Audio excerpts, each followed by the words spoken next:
We had some celebrating to do. Everybody good? I hear you, Damon. Man, what a difference a week makes, right? Man, I don't know where to start, so I'll let you guys end up asking questions, and I'll try to get there. But just told the guys how proud I was of their response. It's beyond football, but just how proud I was of how they responded. After a disappointment that we did last week and a big game. I mean, I think it's the highest ranked win here at Ford Stadium. It's been a while since we won a top 10 game. And so, today was a culture win for our program. Just is. I mean, so year 2 in the ACC, we got a lot of work to do to build what we want to build. But just those kids, man, I couldn't be more proud of them. Tons of them playing hurt, half of them not able to play. Cam Robertson absolutely loves this team and wants to play and couldn't play today. But, man, was he coaching on the sidelines. And so it's a great culture win for how we responded. Obviously, we beat who I think is a playoff caliber team with a national championship caliber defense. And I'm sure they'll bounce back. It's a great opponent. And we're just thankful we found a way to grind it out and win. And still in the hunt. We've talked so much about finishing this season, and I think your last 2 one-score games, you guys ended up on the wrong side of it. This one, finally going to win. How does it feel to be on the right side of it? Feels great. This has been a grind this year with this team. It's a new team. We said at the beginning of the year, half the team's new, and we had to learn a lot of things. This team, we had to learn how to finish, and we did learn how to finish. We finished on the road at Clemson, but then we learned last week you got to do it every week. You know what I mean? And you just think of week 2, we're playing Baylor here up 2 scores with 8 minutes to go, and basically found a way to not let the game go the way we wanted. They kick a field goal and win in overtime. And now you fast forward here to November 1st, and we're playing an incredible opponent. And the way our guys just kept battling, they didn't worry about the scoreboard. They just kept playing back and forth, OD, special teams. I could list tons of guys with incredible personal performances today. But it's a great team win. And then to get the ball with, our defense got us the ball back, get the ball with 2 minutes to go on our own 10, I think, and to go all the way down. And really, if we don't get a hold, I don't know. We were about to be down to the 5. But we did. And Sam, talk about responding, the way he responded after missing one with 6 or 7 minutes to go. And so, man, it's just fun. That's what the game does, man. You learn how to win. You learn how to respond. You learn. Life's like this. And I just couldn't be more proud of our guys and our program and what we're trying to build. This is great for our fans. Just seeing them on the field and celebrating. It's a big win for our program and what we're trying to build. Hey, Coach, could you expand a little bit on the culture that you're trying to build here, all the recruits that are coming on? What is it that has been a part on the team that changed their mentality from last week to this week? Well, I think we're a true family. Our guys know we love them. There's zero debate if there's relationships in this building. And I don't know, it doesn't mean everything's perfect. That doesn't mean every player doesn't want to play more, this and that. But you don't respond from something like last week if your players don't trust your coaches don't trust your players, and there's not deep connections there. And so that's where it starts for us. And then there's a toughness. We pride ourselves on being tough. And I think a lot of people think, the nice little private school in Highland Park. If you've watched us play the last 3 years, we're pretty tough. Watch our defense stop the run on 4th and 1, and watch our offense from the 25 and in just hand the ball off over and over and break somebody's will and win the game. So it's not always pretty, and you're going to have setbacks like last week, but we responded because, man, our guys, they're together. They're a family. We're a family. We're honest and love each other, and that's what families do, right? And that's how you overcome disappointment. And our guys are tough, and it starts with Sean Griswold and our staff. They just do a great job, and then our kids go out and play tough. That's a big deal. You mentioned that tough mentality. One person who exemplified that today was Kevin Jennings. Felt like his, just hit an extra gear today. Can you talk about his mentality and how that helped that entire team? He's a dude, man. He's a winner. And like myself and probably many others after last week, he was ready to respond. And then he came out. And it was pretty obvious in the first couple drives. We lost Logan again. Chris Johnson was trying to go, and it was going to be hard enough to run on those guys no matter what. And so it said, you know what, I'm going to call it aggressive on 1st and 2nd down, particularly going into the second half, because I got to get the first down. If we do, we can go play fast and make plays. And we kind of went almost air raid for not necessarily the offense, we just threw it and played with tempo, and our guys made plays time after time. And it all starts with Kevin, man. I mean, you saw him. He's hurt. He runs a touchdown in. He extends plays. Dude, he's just a stud. He's a winner, and he's a stud. And so glad he's our quarterback. How much better is the defense now than you started the season, and why do you think it is? Yeah, well, we lost 9 starters off last year's defense. So, you know, you could count Ahmad Moses and Isaiah Wacobia, and Cam Robertson backed Elijah Roberts up, was basically a starter, and same with Kilgore. But, like, we started over. And I think it takes time. And I think what Scott Simons and that defensive staff has done to continue to help those kids grow and put them in position to be successful. I think our D-line, Calvin Thibodeau, Sam Dunham, what they've done with an entirely new defensive line except for Cam and Isaiah Smith. And then we don't even have Cam last week or this week. And those guys just keep getting better and better, and we're stopping the run. And we're able to get after the quarterback. And, it's tough today because their O-line's incredible. Our linebackers, the way they've grown, we lost our 2 starting linebackers, and then our 2 starters coming in the season missed the first 3 games. And other guys had to play a lot. So it was rough early, but now here we are, and we got 4 or 5 guys that can play because they've grown. And then on the back end, sure, we're not a statistical unit back there, but we did a great job today of not letting them be explosive. Keep it in front of us, hit them, knock it down, and then we got a few tips and picks and made plays, and it's just growth and development. We had a brand new unit, and but they bought in to SMU football and how we play defense here, and now they're starting to play with a lot of confidence. What is it about November that you guys preach and work on that just the everything just starts clicking for you guys? Yeah, we got 3 more games, so we'll see. But I think we're 12-1 now in November, and that's all we talk about in the off season is we set big goals, but then we got to take it one game at a time. But our goal every year is to get to November and play meaningful games, whatever that looks like. And then, the core pillars of our program, I kind of got asked the question, but it's family, it's hard work, competitive excellence, and it's finish. And we want to create finishers in life. You got to finish in everything you do, and whether it's finishing a game, which we've learned up and down this year, but you get to November, and I don't know, just the last couple teams have kind of created that DNA here that, hey, we, and Coach Grizz in the offseason, we win in November. We win in November, and so there's no magic to it. I think our guys have just bought into if we can get to November and play meaningful games, that's the ultimate goal when we get here, and then they go play free, and hopefully we can keep it going. I know you mentioned going air raid, but the run game in overtime and kind of late in the game, being able to pick up yards when you needed it, what does it say about the guys to obviously stick with that and just keep plowing ahead? Yeah, well, it all started with our defense getting a pick, and it changed the complex of the drive. I'm not saying we wouldn't have ran it, but we felt good about getting in a big set and running on them, but the way the game was going, as good as their defense is, I never really wanted to let them get 2 scores ahead. And so I abandoned it earlier than I probably normally would, but I just knew that if, we had a couple drives in the first half, we got down and didn't finish. And then as the game went on, we'd get 5 or 6 on first down, miss second down. And honestly, I think we were terrible on third down again today, but we had a good plan. We dropped some balls, we messed some things up. I think our staff had a good plan. We were not in third and long a lot. But I just felt like if we tried to run it, you could see what was happening, and we had to get going. So just kind of said we're going to be aggressive. But when we got to overtime, it was, okay, let's run the football. I didn't want to be overly conservative, but at the same time, I didn't want to put it all on Sam at that point. And then when we got the first down, I think our guys just sensed it, man. We'd have kicked it. If he hadn't have gotten to the 1 yard line, we might have kicked it on that third down in the middle, about the 5 or 6. But sure, you don't want to put that in the hands of our operation, all that. So just our O-line and our tight ends and TJ, it's big time to finish the game.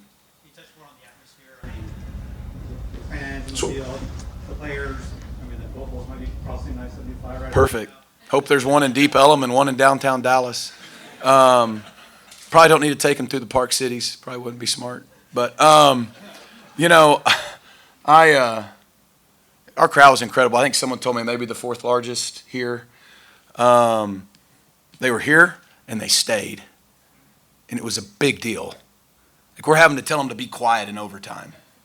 That's a big time deal, right? And it wasn't just the students. It was everyone. And so that's what's so fun about building stuff. It's a process, and it doesn't happen like we all want it to. I'm as impatient of a person as there is in the world. My wife will raise her hand and amen right over here. But just the process of it, our fans are huge. They make a difference. We just beat a top 10 team at Ford Stadium, and we need to make that the norm, that atmosphere. We haven't got any night games at home this year, so to do it on a day, I hope there's a lot of reverse boulevarding going on right now. I might even go check it out here in a minute. You choose to sign an extension here yesterday. Is a day like today and a day like today the reason why? Yeah, I mean, SMU is a destination job. And, SMU chose us first. And so that matters to us. It's where we want to be. And, if I'm going to, here in a month, start talking to these kids, if I'm going to ask Kevin Jennings to not go play wherever else and who all's going to try to take him, right? And all these other kids to not leave and to buy into the vision, well, I got to do the same thing.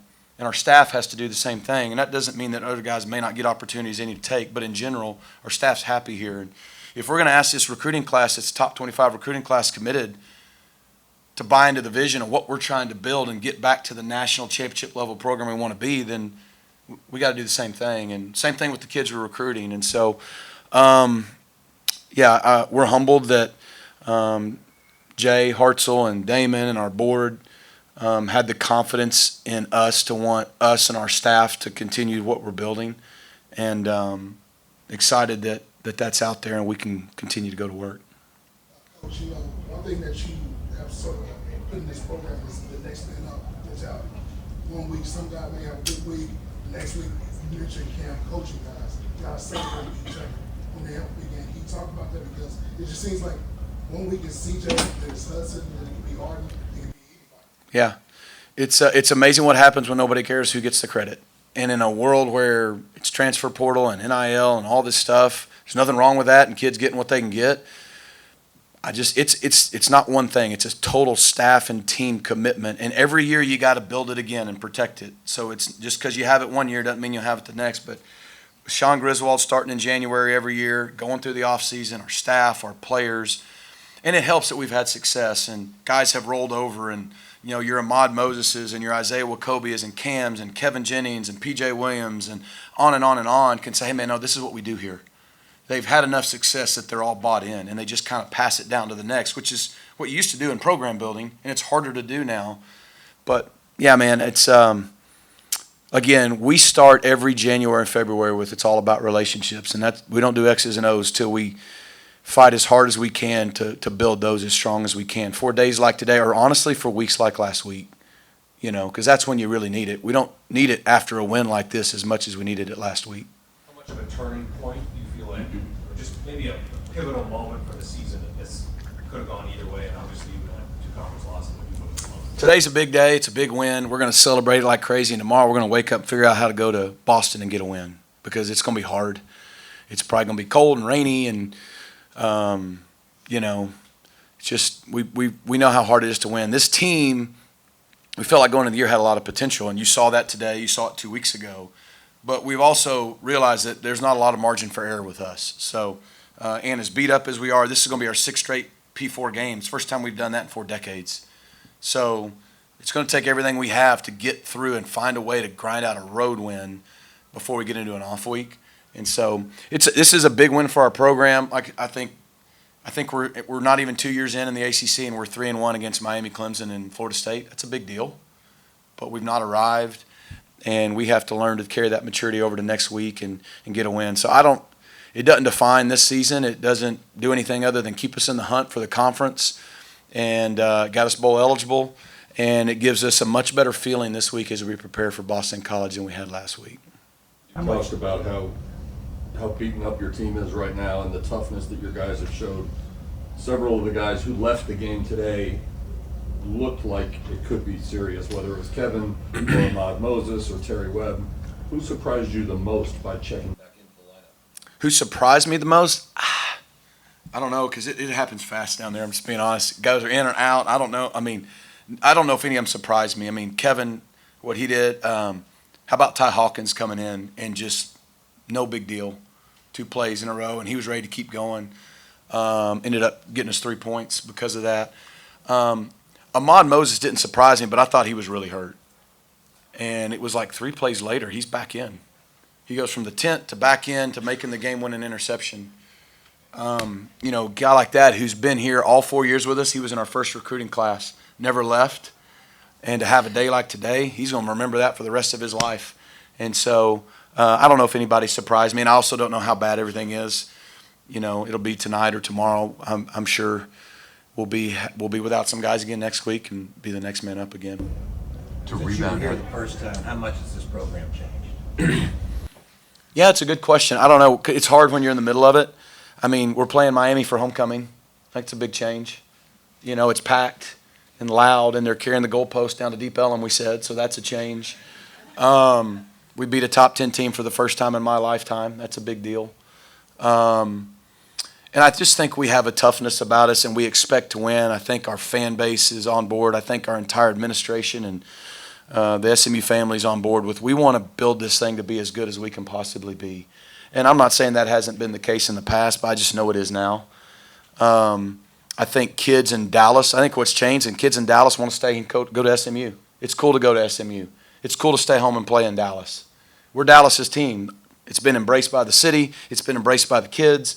I mean, our starting quarterback's South Dallas's finest, who won a state title at South Oak Cliff, and all he does is go out and beat Miami for homecoming. So I think that's what's changed. The kids in Dallas say, you know what? I don't got to leave to go elsewhere and play big-time football. I can stay right here.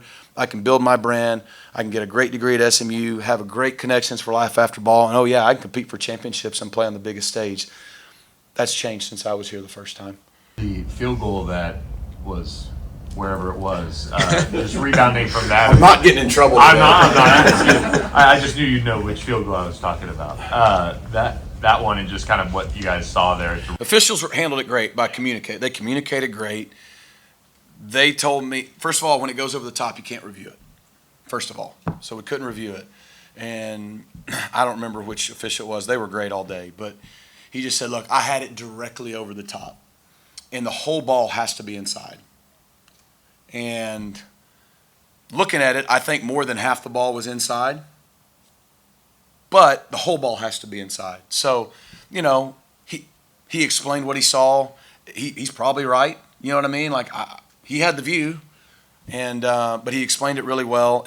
But the whole ball, it can't just go over or even like more in than out. It has to all be in. And I really tried to get him to look at the board because they kept showing the kick on the screens. And boy, they're trained well. They were just looking right at me. I'm like, look, we can't review it, but we can review it right now. You know, they wouldn't bite. But no, it just went right over the top. Is what I was told, and that's not good. How did you deal with last week's loss? Was it the exact same kind of, you got to snap, flush it, and then get back to work and then, you know, set your team? No, I'm saying just the process of bringing this program to this moment from that week. You mentioned how hard it was, you know, on your team. It was hard on everybody. I mean, first of all, we don't like losing, period. We don't like losing a game we feel like we shouldn't. And we don't like losing a game when we feel like, particularly on 2 of the 3 phases, we played really poor against a good team. I mean, Wake Forest earned the win. And so we did what we always do. We took Sunday. We don't bring the guys in on Sunday, so it gives them some space. It lets it breathe. We start working on Miami, which is candidly, it's like taking an ice pick to the leg after a game like that. I don't have a better analogy, but and I've never done that, but I bet it would hurt. But like, you have to move on, and honestly, when you start moving on to something else, it at least takes your focus off the misery of that. But Sunday helps. It helps everybody breathe instead of coming in and having a team meeting and staff meeting at 2, and you're all emotional. And so came back in Monday morning at 7 a.m., had a staff meeting. It was short and sweet. And then we had a team meeting, and we just talked about the reality of, like, the disappointment. We'll let an opportunity go, but we have to forget about what's in the past. We have to strain forward to what's ahead and the opportunity that's in front of us. And we just talked all about the mindset of visualizing us playing well and winning the game and how it was going to go. And we did that each day this week. And the guys just each day you get a little better. And but to go out and get the win, we'll make it a lot easier now.